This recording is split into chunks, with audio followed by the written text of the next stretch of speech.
Well, first of all, thanks everyone for joining this FinTech panel discussion this morning, which is titled One Year On, Learnings from Fintechs Who Raised in 2020. And yeah, 1 year on is a bit of an interesting one, actually, following an event that these people here, so Amy Whittle, CEO of Collective, and Harjit Moore, CEO of fundraised, following a joint North Invest and FinTech North event done on January 31st, I think it was last year.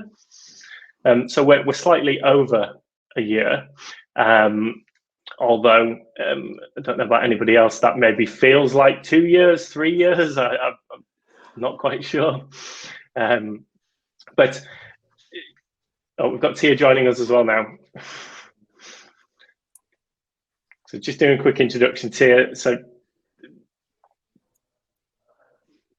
can you hear me, Tia? Yeah. Yes, we've got you.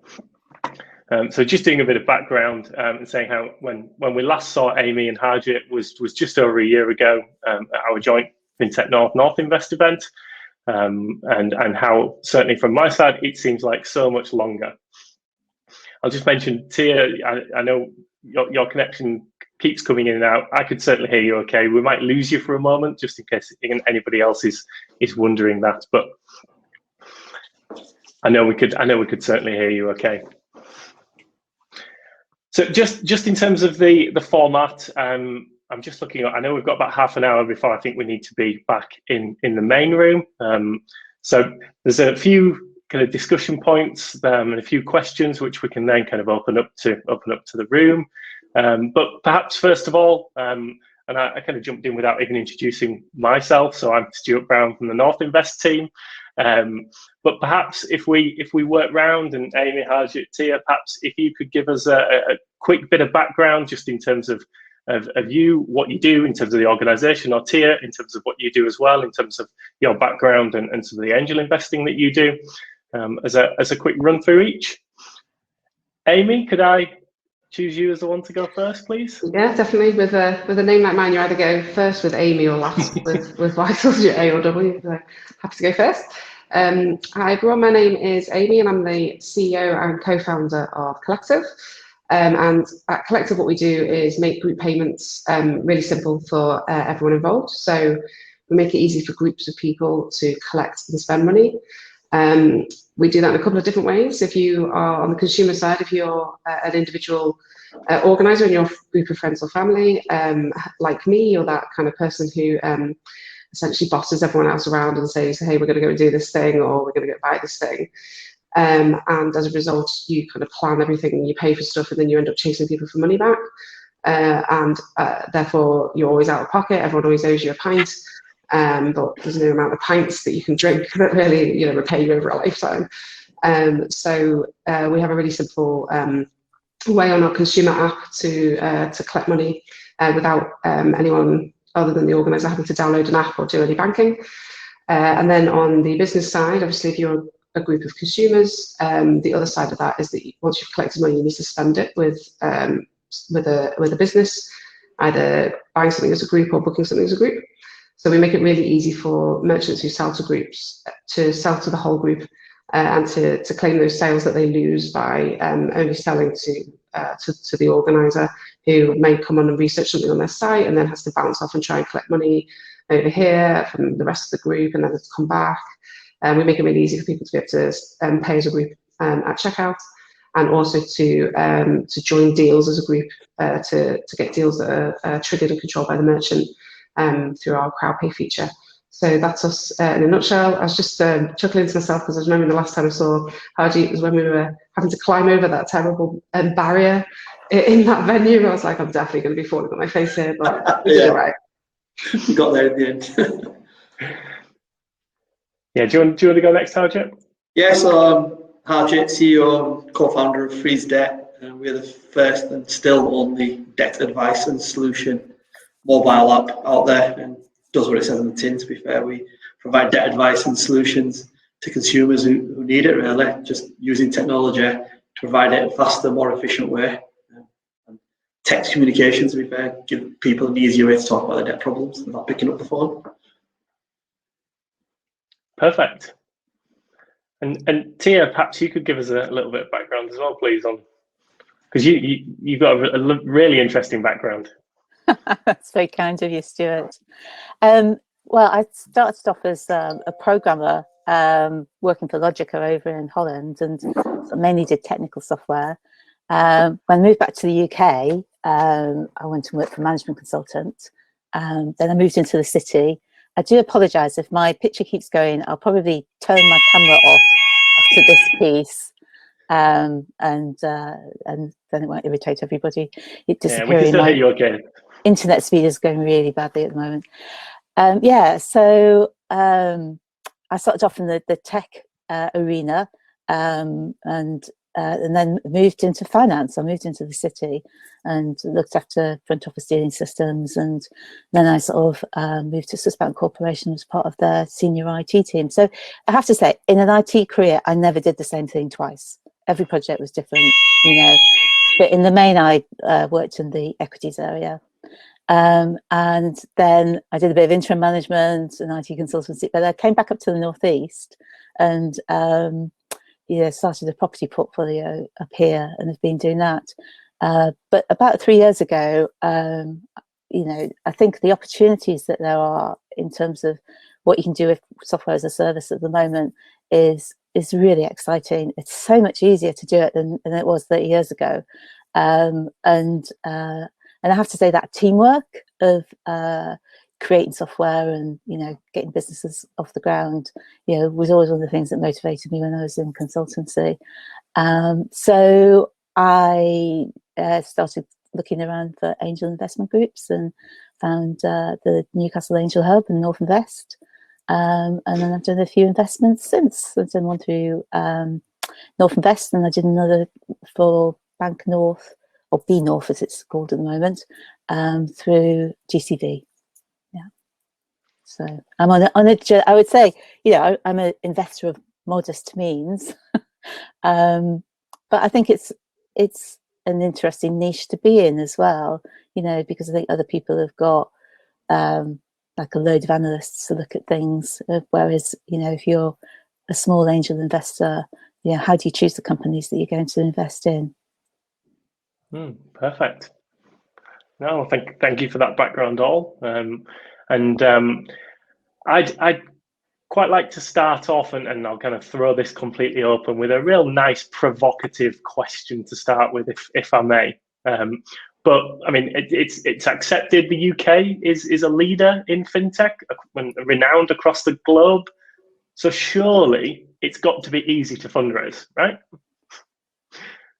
Who'd like to give me their kind of comments and insights first, given what you guys have been through, really, Harjit? Do you want to go first, David? No, you Okay, then. So it's been challenging, to be fair. It's not as easy as you'd think it is, that you just turn up because you're a fintech and you get a blank check, as I wish it was that easy. I think it's interesting, the product, and like I said, fintech is the future for the finance world. But yeah, it's not as been as easy as that. I think you've got to have the right product and the right team, to be fair, and the right people around you, not just a great idea. So yeah, it's been for me personally, it's been a very interesting journey on that, to be fair. It's not as been as easy as it's sometimes is made out to be. I think I'd agree entirely with that. Show Me a Founder says they had an easy fundraising journey, and I think I need to learn from them. I don't think the two things are linked. So I don't think the fact that the UK necessarily, the fact that the UK has, is known for fintech, means that as an early stage fintech founder that you get investment. Possibly does help later on. So if you're kind of Series A, Series B, and on onward stage, it probably does bring a bit of clout or kudos. But I think as an early stage, any early stage company and any early stage tech company, it's I think that the geography of it doesn't play that big a part, whether we'd like it to or not. And on that geography piece, and I mean, it's quite widely known that whether it's Leeds, whether it's Manchester, whether it's Newcastle, almost kind of known as established fintech clusters. But what does that mean? Does that actually help, or is it anything that's outside of London that's fintech is just a challenge still? And is that what you've seen? Have you then had to kind of do some of the London pilgrimage in terms of being able to chat to the investors, which perhaps maybe helped with Zoom and various other different tools? I don't know. What have your experiences through those journeys been, as I say, throughout last year? I think I was thinking about this before coming and having this chat, actually, because last year was quite an interesting, I guess, tale of two halves. So we started fundraising in sort of January time, which meant that January and February I was going to London at least once a week from Manchester for the first couple of months of the year. And then obviously with the lockdown happening in March, that obviously fell off a cliff. And we closed, we were halfway through the round, but the couple of the investors that were committed by the point of the lockdown very kindly said they were happy to put their cash in almost a first tranche. So I was then doing all the due diligence stuff in those first couple of weeks of lockdown, which was quite full on. No one really kind of knew if anything, if DocuSign was good enough for a deed and all the sort of stuff that was getting questioned at the time. And thereafter, obviously no one could go to London anyway, or no one could kind of meet up. But I think what was interesting to me is that so we have a fintech angel investor, and he is based in London. He's actually Scottish, but based in London. So I think from a London perspective, and this might possibly be because I think my experience of talking with angels in the north versus talking with angels in London is that you can find a lot more angels in London with a finance background or a technology background, whereas in the north a lot more of the angels are have maybe come from different backgrounds, so, like such as manufacturing or other technologies that aren't necessarily as kind of specialist as fintech.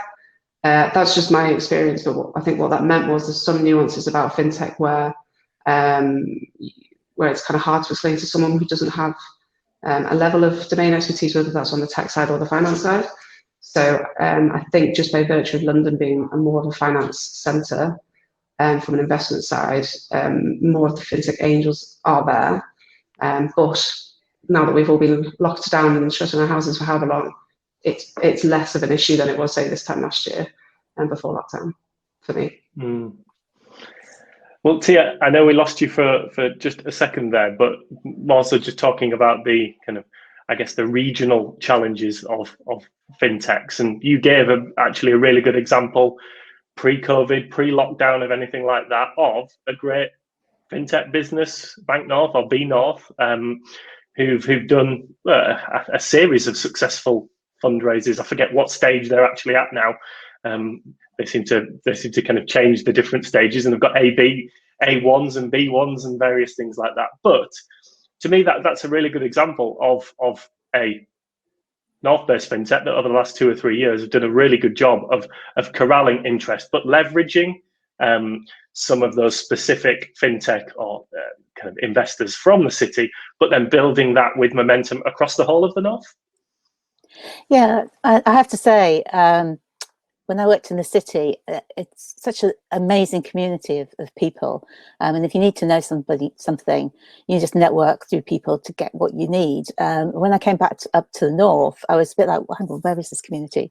And maybe because I hadn't worked in the north, I didn't have that community, but it certainly wasn't as big as it is in the south.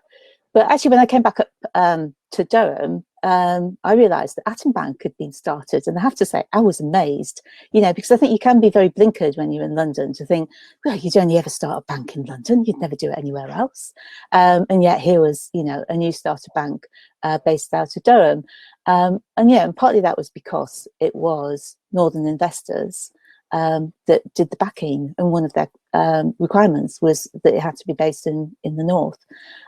So it ended up in Durham, obviously next to a great university in order to get, IT recruitment and so on. So yeah, I was one of the first angel investors in that in B North, partly because I'd missed the boat with Atom Bank. And again, I think whenever you invest, I think the first thing you look at is the team.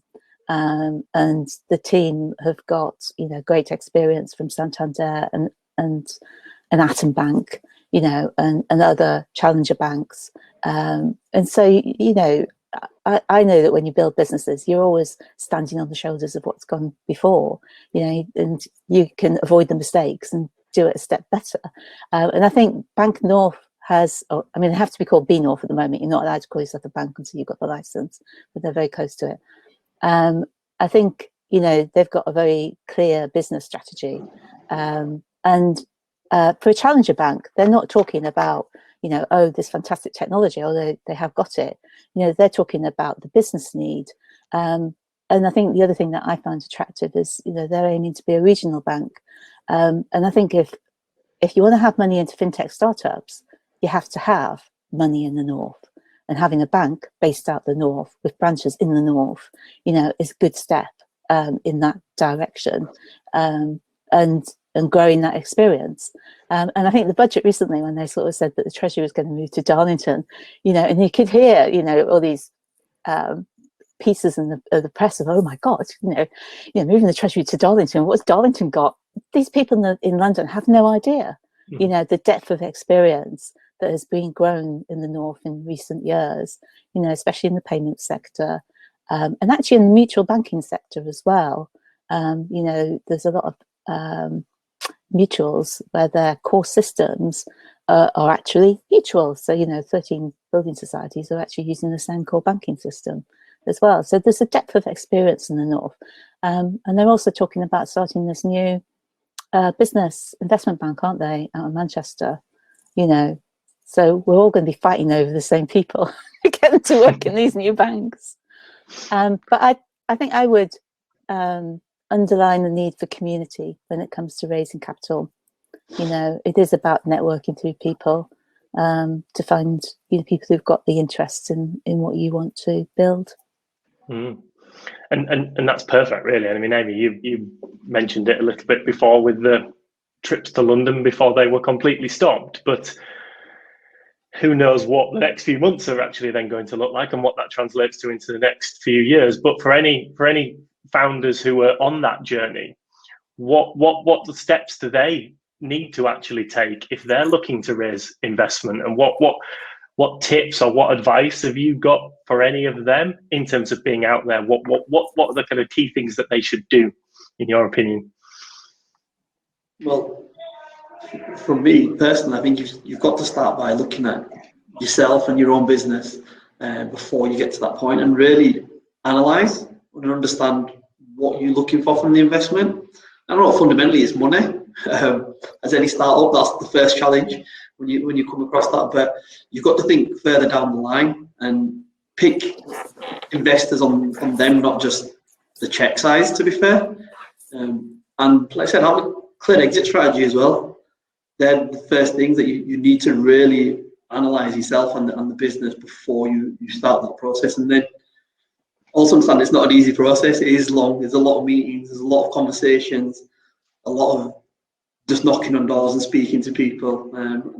It's not send the presentation out twice and you're gonna get an offer back kind of thing. It's not. You're gonna have to send it out a lot. You're gonna have a lot of calls, a lot of meetings before you start getting to that point. Yeah, I'd definitely echo that, Harjit, what you've just said there. I think I'd probably, to expand on that, I'd probably say don't get investment unless you know strategically that is exactly what you want to do for your business. So it's not just like a magic check, like Harjit says, you just send off some pitch decks and someone gives you some money and you kind of carry on with your life. It's one way of running a business, and it's a hard way. And it's not for every person, it's not for every business. So it's just one strategic way you can choose to grow your business. So be very sure that it is what you want to do before you put the time and effort into doing it. Because my second tip would be the fact that it does take so much time and effort that really my advice would always be to treat it as nothing else other than a sales pipeline. So making sure that you're qualifying your leads, researching the investors that you want, doing exactly what Harjit was saying about planning forward and thinking, well, are these I have this strategy to grow my business. Are these investors the right investors for me and for my company? to enable me to deliver those steps over the next 5-10 years, and if not, move them off your pipeline, because it takes so much time to speak to every single one of them and to research them properly, that you want to know that you're targeting the exact people that you want to invest. And I think the kind of final point, and this I guess maybe is a tip possibly more for female founders who maybe, well, the stats say, don't they, that apparently female founders have more problems with imposter syndrome and confidence. My final tip would be to remember that you are the customer or an investor. So investment into your business is only an option that you can choose to take or not to take into your business, but you are their entire business model. So if you can kind of hold that truth in your head as you go talking to investors, especially if you're doing it for the first time or if you're a first-time founder, it is for you to choose who invests in your business. Obviously, we'd all like to be in a scenario where everyone's lining up, waving their checkbooks, but nonetheless, it is your choice to invest in your business. And without you, their business doesn't exist, but without them, your business will still exist. So having that kind of nuance in your head, especially with VC, where especially at early stage where you can get pushed a lot, just yes, with any other negotiation and any other sales situation, know what your line is and be prepared to walk away, and just be very kind of strict on it. That would be my advice. Yeah, that's perfect. And Amy, earlier you mentioned that lead investor from that finance background that you got involved. Was that a very specific strategic decision that you took to almost have that smart money involved? So that was that introduction to that to our fintech investor came from it was an introduction from someone else who was on our advisory board. So I didn't find him and know him and target him because, to be fair, he's fairly under the radar. But what I did do was build an advisory board from day dot in all the areas that we needed to build a business. And that's a brilliant group of people, and they've literally been a sounding board for myself and my co-founder since we started. So having those people, whether they're from a fintech background, a tech background, a VC investment background, as we've kind of gone from idea prototype stage through to launch, etc., has meant that there's been a kind of a group of people cheering us on who've then been able to make those introductions. So that's one kind of way to go about it from a strategic perspective, in a kind of a more of a soft approach. And then beyond that, I would go and looking at the companies that you want your company to become like, and I would find out who invested using Crunchbase or whatever, who invested in them at the beginning, VC and angel, and then I would approach those people. But yeah, that's it is a process, it takes time.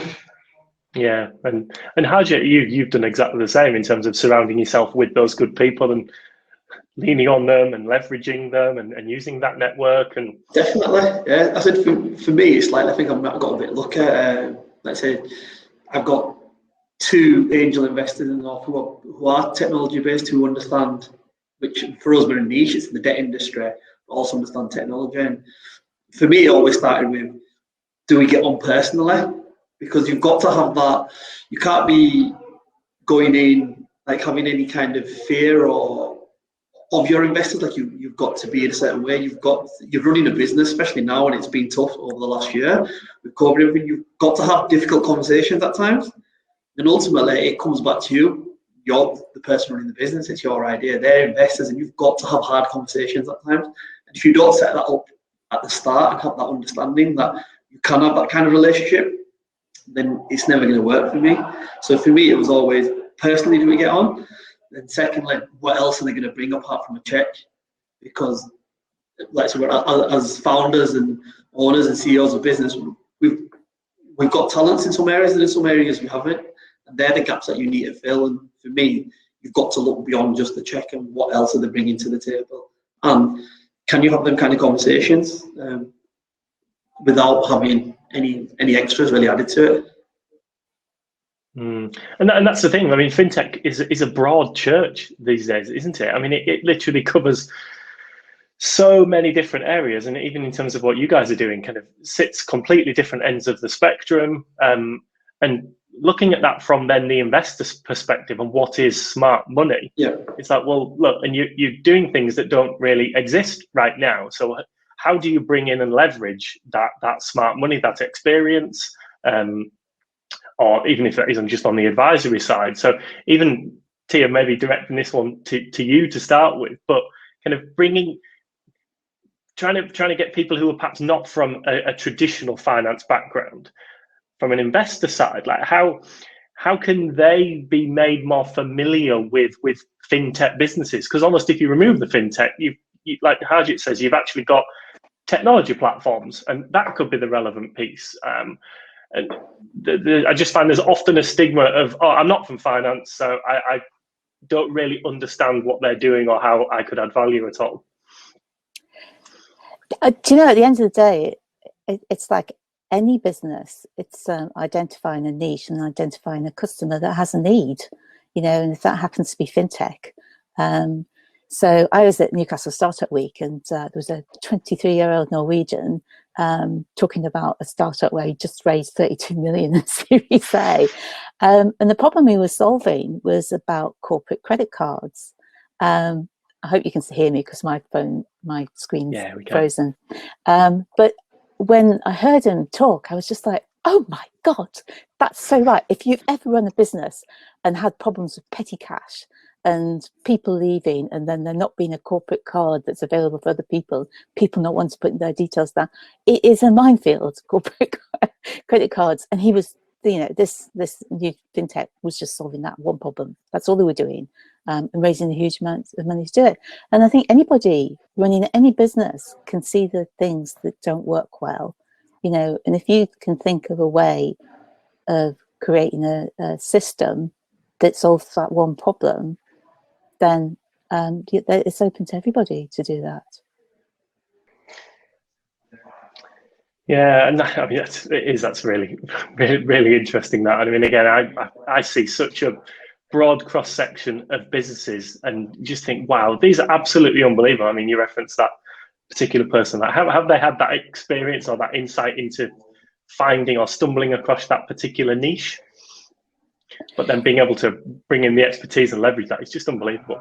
But I think the interesting thing nowadays is, you know, the government talks about, you know, businesses digitizing, and I think there is, you know, people who run the businesses, same old, and they're making money and they don't have to make it any better, and they actually don't realize that some of these systems are out there to make their business more fluid, you know, easier, and a lot of it is just automating boring things, you know, so staff who are doing boring things can get on and do, you know, customer facing things, you know, rather than, you know, having to balance books and things like that. So, you know, I mean, when I moved into the city, I'd come from a technical background, and I thought, oh God, finance, you know, but hey, the wages were good. But actually, sorry about that. But actually, finance is really interesting, because at the end of the day, sorry, I'm going to have to give this. At the end of the day, finance is used by everybody. Sorry about that interruption. Yeah, no, I'd agree to entirely. And I think with fintech, I think there is this aura of not only is it technology, but it's financial technology, and therefore it's like, you know, we don't understand. You know, I've had several rejections from angels and VC where they've said, oh, we just don't think our domain expertise is deep enough. And I think from my perspective, I'm not from a financial background. I have worked in the finance sector briefly in the past, but I'm from an entrepreneurial background. So for me, I didn't, you know, wake up one morning and think, I know what I'll do today, I'll start a fintech. It just doesn't work like that. So exactly what Tia is saying, you spot a problem, and you said, you know, in my case personally, because I was annoyed about being owed so much money, and you say, I'm going to do something about that because it's just too annoying, and there should be something already out there that solves that problem. Prior to this role, I was a chief operating officer in an edtech, a northern edtech, and prior to that, I had a retail business which I sold. So for me, business is very much about boiling it right down to that focus that Tia was talking about, which is there is a customer in front of me, they have a very specific problem, and I'm going to try and do everything I can to work out how to solve that problem. And when I find that solution, I'm then going to try and work out everything I can do to scale that solution out to other customers like them. And that, if that happens to be a financial edge to what needs to happen. I was having a debate with someone the other day where arguably everything is fintech and nothing is fintech. I'm not saying there are some very specific financial technologies out there that are obviously very definitely fintech, but everything else, is there anything else that happens in society that doesn't involve a payment, for example? So we're in the paytech subtech of fintech, but really I'm not here to build a payments process. I'm here to make the social activities that happen between people happen in an easier way.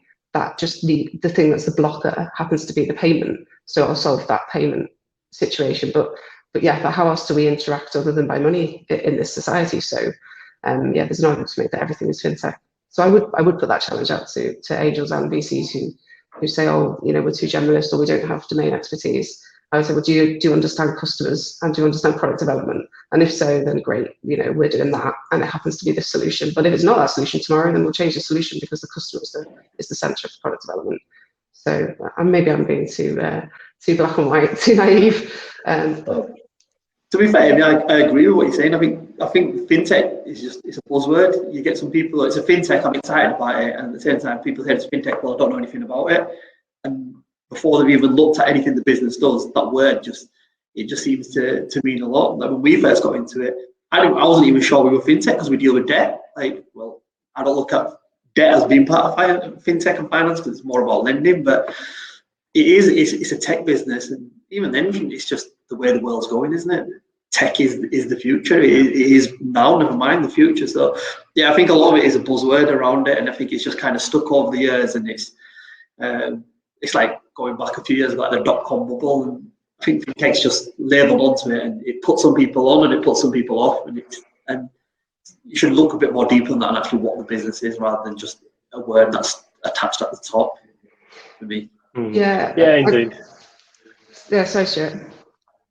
No, I was going to say, and we're getting hurried up in the background, so I was going to use that as just a really good way to close, because if I think back to both of your kind of opening pitches, both very different, but it goes back to those key points of kind of just solving real world simple problems. I don't mean the solutions are simple, but it's things you've experienced and found kind of particular pains with, or kind of painful experiences perhaps.